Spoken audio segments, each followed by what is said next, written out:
इस video class में Bihar board के कक्षा 7 के सामाजिक आर्थिक एवं राजनीतिक जीवन के अध्याय 4 के सभी प्रश्न उत्तर करने वाले हैं। तो वीडियो को पूरा देखिएगा और वीडियो अच्छा लगे तो वीडियो को लाइक करके चैनल को सब्सक्राइब कर दीजिएगा। और इस क्लास का पीडीएफ टेलीग्राम पर मिल जाएगा, जिसका लिंक डिस्क्रिप्शन बॉक्स में है। तो चलिए वीडियो को शुरू करते हैं।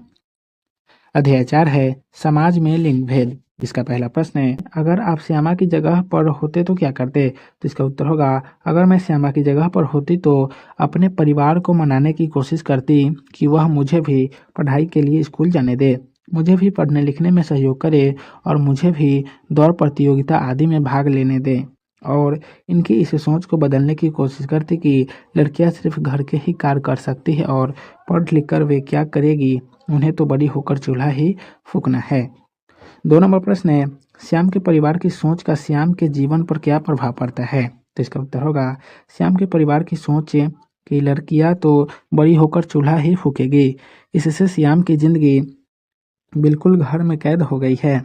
उसे पढ़ाई नहीं करने दिया जाने से वह कभी अपने पैरों पर खड़ी नहीं हो पाएगी और ज़िंदगी को अपने ढंग से नहीं जी पाएगी। उसे हमेशा दूसरों पर आश्रित रहना पड़ेगा। वह कभी बाहर की दुनिया को नहीं देख पाएगी, कभी आत्मनिर्भर नहीं हो पाएगी। उसकी ज़िंदगी घर के अंदर चारदीवारी में ही बंद होकर रह जाएगी। 3 नंबर प्रश्न है, शबाना, जावेद, श्यामा और गोविंद के जीवन में किस तरह का फ़र्क है? तो इसका उत्तर होगा, शबाना, जावेद, श्यामा और गोविंद जिस तरह के माहौल में बड़े हुए हैं उसमें बहुत अंतर है। शबाना और जावेद बहुत ही खुले माहौल के बीच बड़े हुए हैं। उनके घर से उनके माता पिता दोनों काम करते हैं, इसलिए उन्हें ज़्यादा समय नहीं मिल पाता। इस कारण घर के कार्यों को सभी मिलजुल कर कार्य करते हैं। शबाना, जावेद अपनी पढ़ाई के साथ ही घर के कार्यों को करने में भी अपने माता पिता का सहयोग करते हैं। वे दोनों बड़े होकर देश की ओर से क्रिकेट खेलना चाहते हैं और उनके माता पिता इस सपने को पूरा करने में उनका पूरा सहयोग करते हैं। श्याम के साथ ऐसा नहीं है। उसके घर का माहौल ऐसा नहीं है। उसके यहाँ लड़के और लड़कियों में भेद किया जाता है। उसे पढ़ने नहीं दिया जाता, किसी प्रतियोगिता में भाग नहीं लेने दिया जाता है, उसे आत्मनिर्भर बनने का मौका नहीं दिया जा रहा है। गोविंद के घर में उसके माता पिता दोनों मजदूरी करते हैं। उसकी माँ थक जाने के कारण कभी कभी घर का काम नहीं कर पाती है, जिस कारण उसके माता पिता के बीच झगड़ा भी होता है।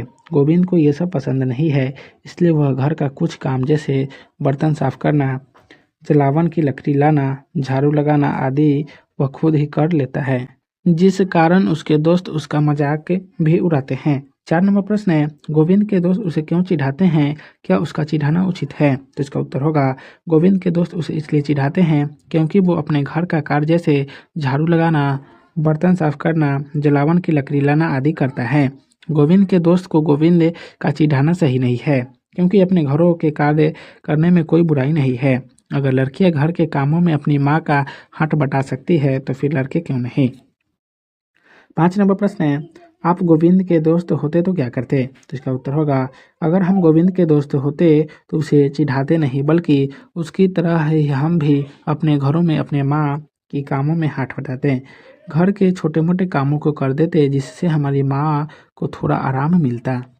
घर के छोटे मोटे काम को करने में कोई बुराई नहीं है। जिस तरह बेटियां अपने घरों के काम में माँ का हाथ बटाती है, उसी तरह बेटों को भी उनके काम में हाथ बटाना चाहिए। 6 नंबर प्रश्न है, पीछे दिए गए उदाहरणों के आधार पर आप किस रूप में बड़ा होना पसंद करेंगे और क्यों? तो इसका उत्तर होगा, पीछे दिए गए उदाहरणों के आधार पर मैं जावेद और शबाना की तरह बड़ा होना चाहूँगी। जावेद और शबाना के घर का माहौल बहुत ही खला है। वहाँ बच्चे को घर के कार्य करने के साथ साथ पढ़ने लिखने का भी छूट दिया गया है। वे लोग पढ़ाई के साथ साथ अपनी माँ का घर के कामों में हाथ बटाते हैं। उन लोगों का सपना है कि बड़े होकर वे लोग देश की तरफ से क्रिकेट खेले। उनके माता पिता भी उनके इस सपने को पूरा करने में उनका सहयोग करते हैं। ऐसा नहीं है कि उनके घर में बेटा होने के कारण जावेद को पढ़ने का हक है और शबाना बेटी है इसलिए उसकी पढ़ाई बंद करवा कर उसे घर का काम करने को कहा जाए। उनके घर में बेटे और बेटियों के समान रूप से व्यवहार किया जाता है और दोनों के सपनों की कद्र की जाती है। 7 नंबर प्रश्न है, लड़के एवं लड़कियों के पहनावे और खिलौने में फ़र्क क्यों है? चर्चा करें। तो इसका उत्तर होगा लड़के एवं लड़कियों के पहनावे और खिलौने में फर्क समाज के लोगों की सोच के कारण है। समाज ही लड़के और लड़कियों में अंतर करता है। समाज के द्वारा ही यह तय किया जाता है कि लड़कियों और लड़कों के कपड़े और खिलौने कैसे होंगे। बचपन से लड़के और लड़कियों के खिलौने में भी फर्क किया जाता है। जैसे लड़के को खेलने के लिए कारें दी जाती है और लड़कियों को गुड़िया। इन खिलौने के माध्यम से यह दर्शाने की कोशिश की जाती है कि जब वे बड़े होकर स्त्री या पुरुष होंगे तो उनके जीने का तरीका अलग अलग होगा। बचपन से इस तरह की बातों को देखते हुए उन्हें ऐसा लगने लगता है कि स्त्री व पुरुष की भूमिकाओं से निभाना उनका प्राकृतिक गुण है और उन्हें जीवन भी उसी आधार पर जीना चाहिए। 8 नंबर प्रश्न है, आपके घर के ज़्यादातर काम कौन करता है और क्यों? तो इसका उत्तर होगा मेरे घर के ज़्यादातर काम मेरी माँ करती है, क्योंकि मेरे पिताजी सुबह में ही ऑफिस चले जाते हैं। मेरी माँ एक गृहिणी है। वह घर के सारे काम को बहुत ही अच्छे ढंग से करती है। वह घर की देखभाल करती है, हमारी सेहत का भी ध्यान रखती है। वह सबसे पहले रसोई घर में कामों को निपटाती है, फिर घर के झाड़ू पोछा करती है, बिस्तर ठीक करती है। इन सारे कार्यों के अलावा वह हमारे पढ़ाई का भी ध्यान रखती है, हमारे होमवर्क पूरा कराने में भी मदद करती है। इसके अलावा वे घर के बाहर का सारा कार्य भी करती है, जैसे घर के लिए कुछ सामान लाना, बैंक का कार्य, बिजली का बिल आदि।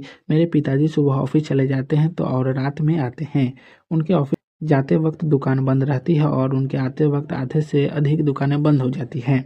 इसलिए मेरी माँ को ये सारे कार्य करने पड़ते हैं। अभ्यास का पहला प्रश्न है, सामान्यतः एक घर में लड़का और लड़की के रूप में कौन ये काम करेगा? पहला, मोहन के लिए एक गिलास पानी लाना, तो लड़का लाएगा। दूसरा, माँ के बीमार होने पर डॉक्टर को बुलाना, ये भी लड़का बुलाएगा।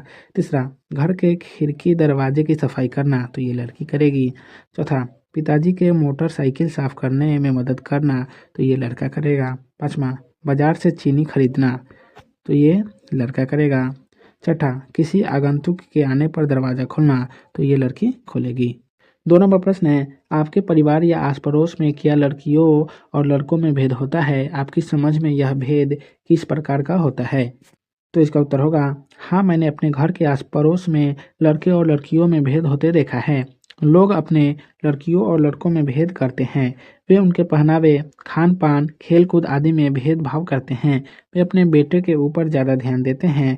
वे अपने लड़के को अपनी हैसियत के हिसाब से हर खुशी देने की कोशिश करते हैं। वे अपने लड़कों को पढ़ाई भी कराते हैं, उन्हें घर का कोई भी काम नहीं करने देते, क्योंकि उनका मानना होता है कि स्कूल से पढ़ाई कर के आया है, थक गया होगा, उसे बिल्कुल ताज़ा खाना दिया जाता है। उसके खाने में मौसमी फल होने चाहिए, खाने में दूध का भी होना ज़रूरी होता है। खाली समय में उन्हें पढ़ाई के अलावा खेल कूद में भी आगे आने के लिए प्रोत्साहित किया जाता है। उनके सारे फरमाइशों को तुरंत पूरा किया जाता है।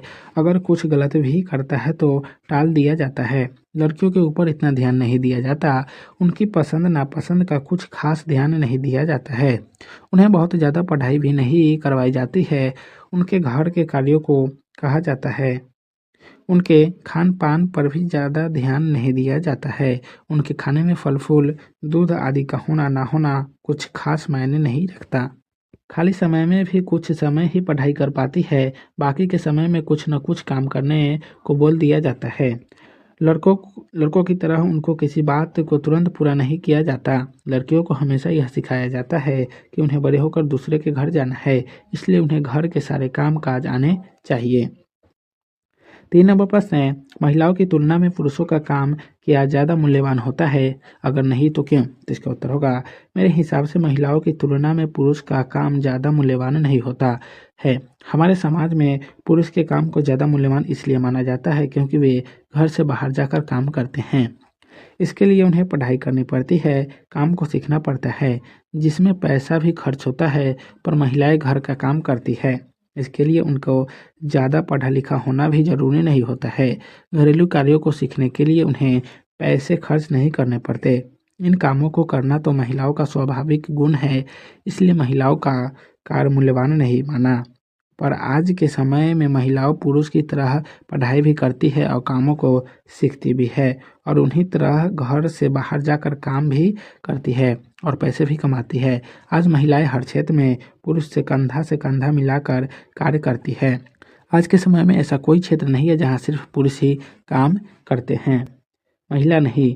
इन सारे कार्यों के साथ साथ वे घर के कार्यों को भी संभालती है और अपने परिवार को भी। इसलिए मेरे हिसाब से पुरुष से ज़्यादा महिलाओं का कार्य मूल्यवान होता है। 4 नंबर प्रश्न है, घरेलू मजदूरी करने वाली महिला से बातचीत कर उनके कार्यों का विवरण, काम के घंटे, समस्याएं एवं मजदूरी आदि की सूची तैयार करें। तो इसका उत्तर छात्र इसे स्वयं करेंगे। 5 नंबर प्रश्न है, अगर आपकी माँ घर का काम 2 दिनों के लिए आपको सौंप दे तो उन कार्यों को करने में क्या समस्याएं उत्पन्न हो सकती है। तो इसका उत्तर होगा, अगर मेरी माँ घर का काम 2 दिनों के लिए मुझे सौंप दे तो उन कार्यों को करने में सबसे बड़ी समस्या है कि माँ की तरह जल्दी जल्दी सारा काम नहीं कर पाती हूँ, मैं माँ की तरह स्वादिष्ट खाना नहीं बना पाती हूँ और घर की सफाई भी अच्छे से नहीं कर पाते हैं। तो आज के इस वीडियो क्लास को यहीं समाप्त करते हैं, फिर मिलेंगे नेक्स्ट वीडियो में। तो आप सभी को वीडियो देखने के लिए बहुत बहुत धन्यवाद।